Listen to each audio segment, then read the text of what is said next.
Welcome back, friends. Today we are continuing with endoplasmic reticulum in the part of cytology, and this is one among the very important organelles in the cell. So endoplasmic reticulum is the network of folded membrane and flattened sacs found throughout the cell and forming sheets, tubes or flattened sacs, and the cytoplasm skeleton in the cytoplasm. So in short, endoplasmic reticulum is the network of fibers or flattened sacs which form a skeleton within cytoplasm. That's why it's sometimes called or described as the part of the cytoskeleton.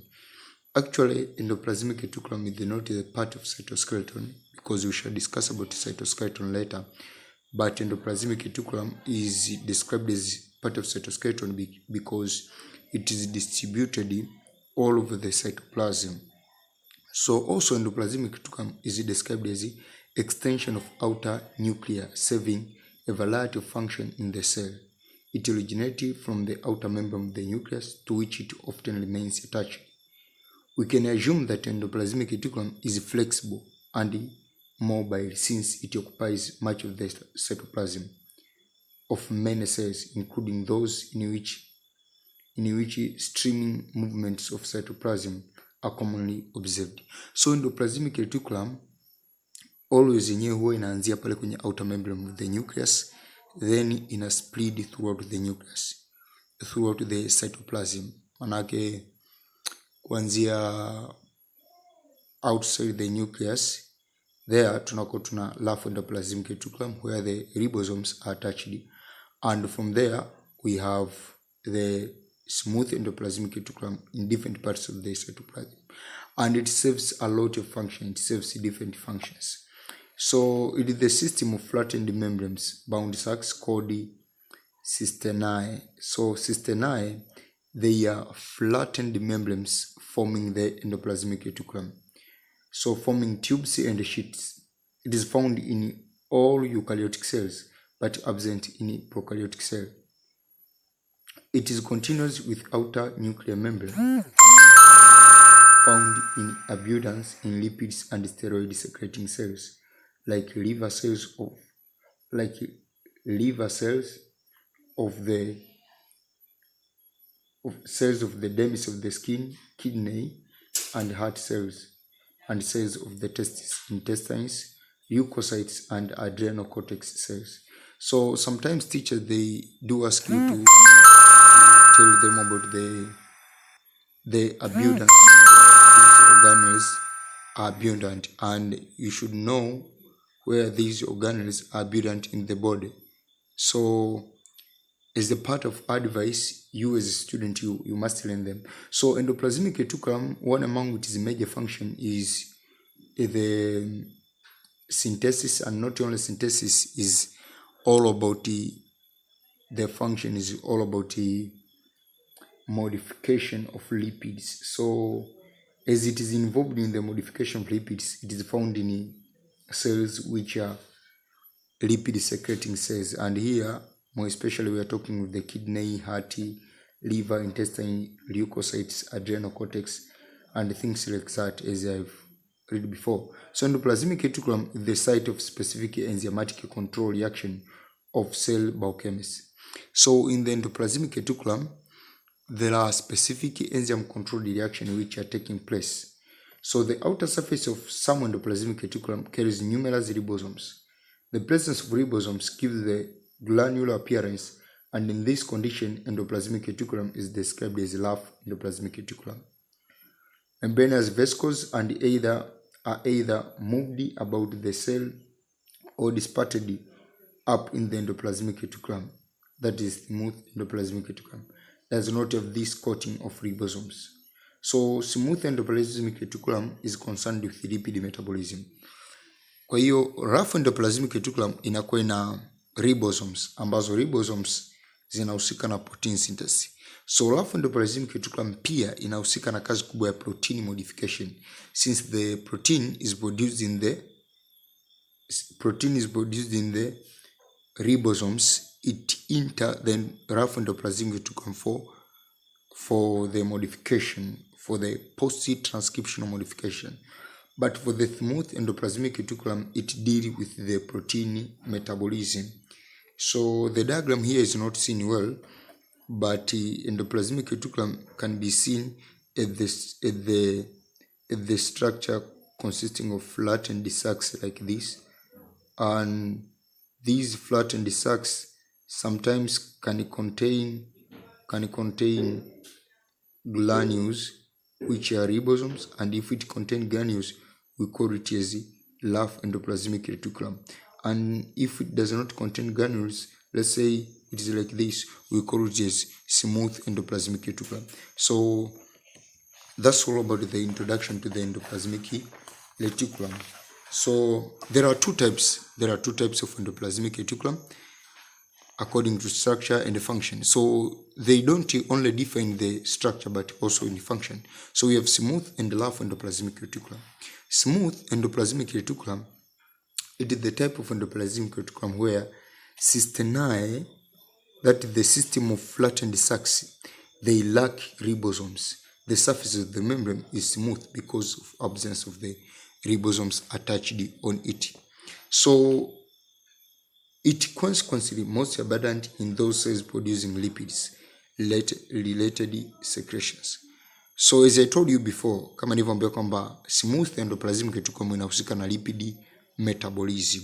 So if it is involved with lipid metabolism, the smooth endoplasmic reticulum itakuwa abundant in cells ambazo zina secrete liquids. Kwa mfano, sebaceous glands of the mammalian skin and cells secreting steroids. The space inside the endoplasmic reticulum is called lumen. So kwenye zile cisternae, kwa mfano kama hii the cisternae, ndani mnakuwa mna lumen. Kwa tunachokisema ni kwamba the endoplasmic reticulum is very expensive, extending from the cell membrane through the cytoplasm and forming a continuous connection within the nuclear envelope. The muscle cells have specific type of thymus endoplasmic reticulum called sarcoplasmic reticulum. So if your teacher asks you about sarcoplasmic reticulum, is the special type of smooth endoplasmic reticulum present in muscles. Now here in muscles, the sarcoplasmic reticulum, it is involved more especially in secreting calciums necessary for muscle contraction. This is different from the smooth endoplasmic reticulum may be present in the liver cells or the thymus endoplasmic reticulum present in other cells. So different types of smooth endoplasmic reticulum, they perform different functions. So let's see a little about the functions of smooth endoplasmic reticulum. Functions of smooth endoplasmic reticulum. So firstly, smooth endoplasmic reticulum, we say carbohydrate and lipid synthesis. It is involved in the carbohydrate and lipid synthesis, and that's why we said that smooth endoplasmic reticulum, they are abundant in lipid secreting cells such as testes, ovaries, skin, oil glands, have greater number of smooth endoplasmic reticulum. The second thing, to carry out carbohydrate and steroid metabolism. Here is carbohydrate and lipid synthesis, but here is carbohydrate and steroid metabolism and detoxification to attach receptors and cell membrane protein. So example, in liver cell, they have abundant smooth endoplasmic reticulum for detoxification, as we shall study in the process of, in the topic of excretion. The abundant smooth endoplasmic reticulum in the liver cell is due to detoxification. The third function, smooth endoplasmic reticulum serves as a transitional area for vesicles that transport endoplasmic reticulum products to the various destinations. And the fourth function, smooth endoplasmic reticulum regulates calcium ion concentration in the muscle cell and assists in the contraction of muscles.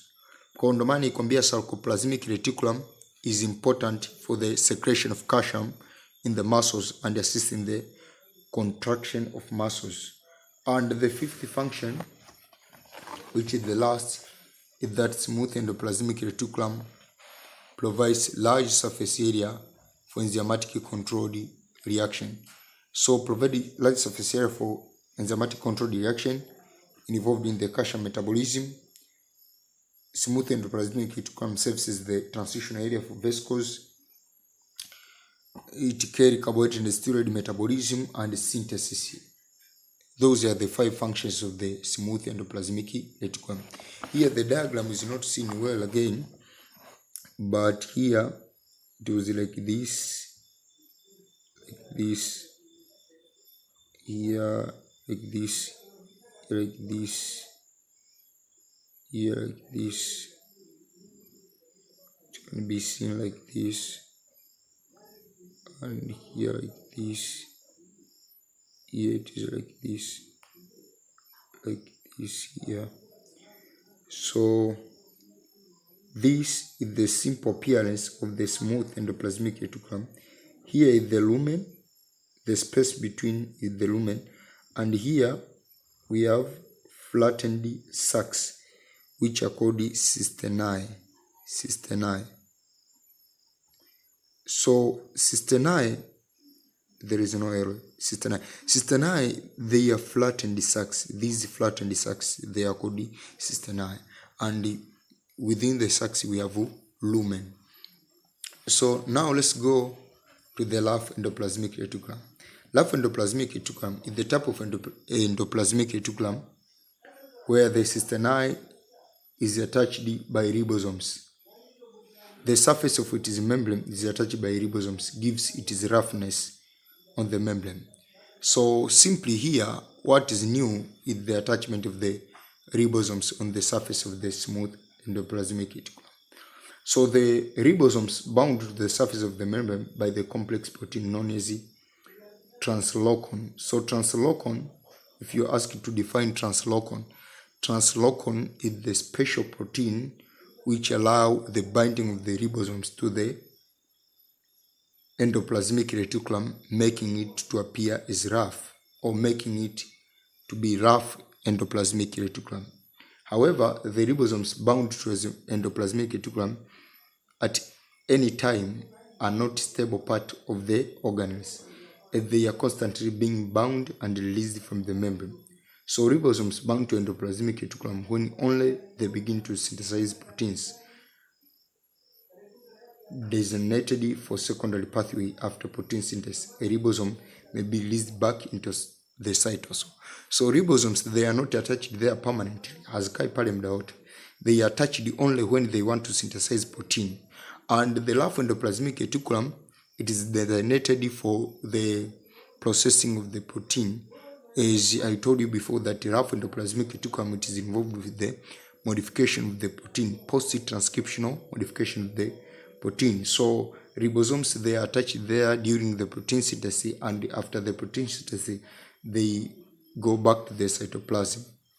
So rough endoplasmic reticulum manufacture membrane and secretory protein. So it manufactures membrane protein and secretory protein. Membrane protein are those which are resting in the cell membrane, but the secretory protein are the one which are secreted outside the cell. In a white blood cell, for example, the rough endoplasmic reticulum produce antibodies. In pancreatic cell, the rough endoplasmic reticulum produce insulin. Also, the rough endoplasmic reticulum manufacture ribosomal enzymes. The rough endoplasmic reticulum and smooth endoplasmic reticulum are usually interconnected, and the protein made by the rough endoplasmic reticulum move into the smooth endoplasmic reticulum to be transferred to other locations. Although there is no continuous membrane between endoplasmic reticulum and Golgi apparatus, the membranes bound vesicles shoot proteins between the two organelles.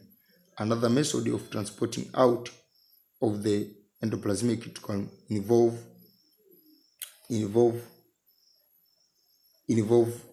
system called membrane contact sites, where the membranes of the endoplasmic reticulum and other organelles are held closely together, allowing the transfer of lipids and other small molecules. It is consequently most abundant in that cells which are rapidly growing or secreting enzymes. Damage to a cell often results in increased formation of endoplasmic reticulum in order to produce the protein necessary for cells repair. Kwa hiyo kiufupi maelezo yana maana kwamba larval endoplasmic reticulum iko nyingi kwenye seli ambazo zina produce proteins. Especially kwa mfano pameambiwa kwenye white blood cell inatengeneza nini?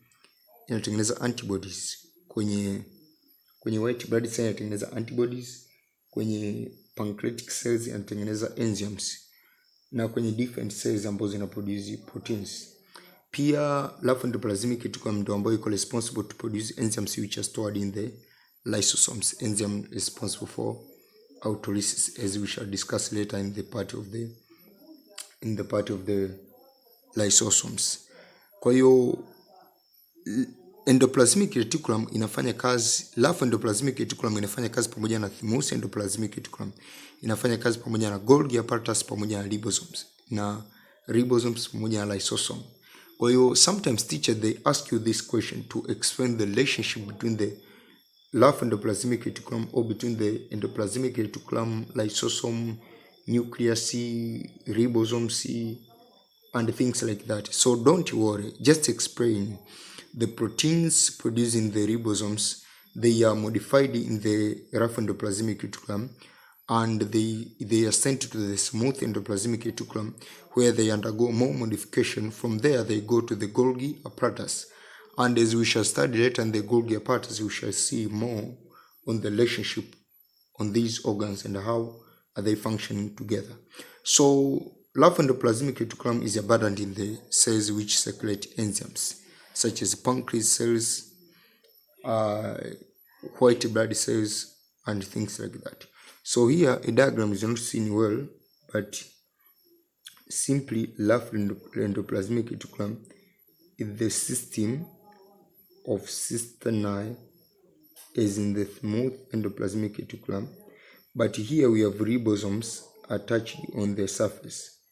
And as I told you before, that these ribosomes, they don't attach here permanently, they don't attach here all the time, they just attach here sometimes when the protein is needed to be synthesized. And when there is no need of the protein to be synthesized, the ribosomes, they leave here to the cytoplasm. So the diagram is not seen well here, but as I have drawn to you, you can, I hope you can understand. So note the smooth endoplasmic reticulum is due to the smoothness of or roughness of endoplasmic reticulum is due to the presence or absence of ribosomes on the side of their membrane. So don't worry on understanding how are they different. The difference is only on the presence of the ribosomes. So as I told you that the larval endoplasmic reticulum is generally involved with the protein metabolism. Now we are going to look on the general functions of the endoplasmic reticulum. So first, endoplasmic reticulum provide the large surface area for the chemical reaction or enzymatic reactions, such as the smooth endoplasmic reticulum involved in the reaction of glycolysis. Second, it provides the structural skeleton to maintain the cellular shape. Third, it provides pathway for the transportation of materials inside the cell and to the cell surface, to the cell surface for secretion. Kwa hiyo kwanza ni site for the provide surface area for the reaction. P, it is the provide structural skeleton for the cell, so it maintains the shape of the cell. Third, provide pathway for the transportation of material to the outside of the cell. Lakini from there endoplasmic reticulum provides surface area for the attachment of the ribosomes for protein synthesis. This is done by the rough endoplasmic reticulum. Fifth, it is concerned with synthesis of lipids and steroids. Hiyo ni smooth. Lakini ya sita, it is involved in the detoxification of drugs and harmful products. Hiyo ni smooth endoplasmic. Ya saba, it helps to synthesize membrane for various purposes. Ya nane, it is involved in the formation of Golgi apparatus or Golgi bodies, since the Golgi bodies are modified This occurs in the smooth endoplasmic reticulum. Ya 9, it transports protein made by the ribosomes through cisternae. Ya 10, they are involved in the collecting and storing the synthesized material. Ya 11, they form a route for the movement of material between the cytoplasm and the cell nucleus. Ya 12, the smooth endoplasmic reticulum are involved in the metabolism of carbohydrate, detoxification of compound in the synthesis and the metabolism of lipids. This is just like a repetition of the first one. You can choose to write this or that, the first one, which explains about the synthesis of lipids. Ya 13, rough endoplasmic reticulum concerned with the production and the storage of protein molecules before they are used inside or outside of the cell. So endoplasmic reticulum, it produces proteins which are used both inside and outside of the cell. Ya 14, it produces and stores carbohydrates, and this is just as a repetition of the points already discussed above. So here we have a note: despite of these functions of the endoplasmic reticulum listed above, the major function of these cell organelles are. So you must know about the major function. If you are asked about the major function of the rough endoplasmic reticulum, it is used for transporting synthesized protein from the ribosomes machinery to other parts of the cell. And not only transport, it is the transport and the modification of the synthesized protein, or it is a modification and transport. It modifies first, then it transports them. And the major function of the smooth endoplasmic reticulum is the synthesis of lipids and steroid and formation of Golgi bodies. So formation of Golgi bodies and the synthesis of steroids, and all the facts about the storage of the steroids formed. Here we have a summary of the endoplasmic reticulum, but there is no need of discussing this because we have already gone into the detail of the endoplasmic reticulum, and I'm sure we have understood each other. So actually that is endoplasmic reticulum. Next lecture we shall be discussing about the Golgi apparatus, or in other name it is called as disotome. So let I wish you nice studies. Subscribe to the channel. Let's meet in the next lecture. Thank you.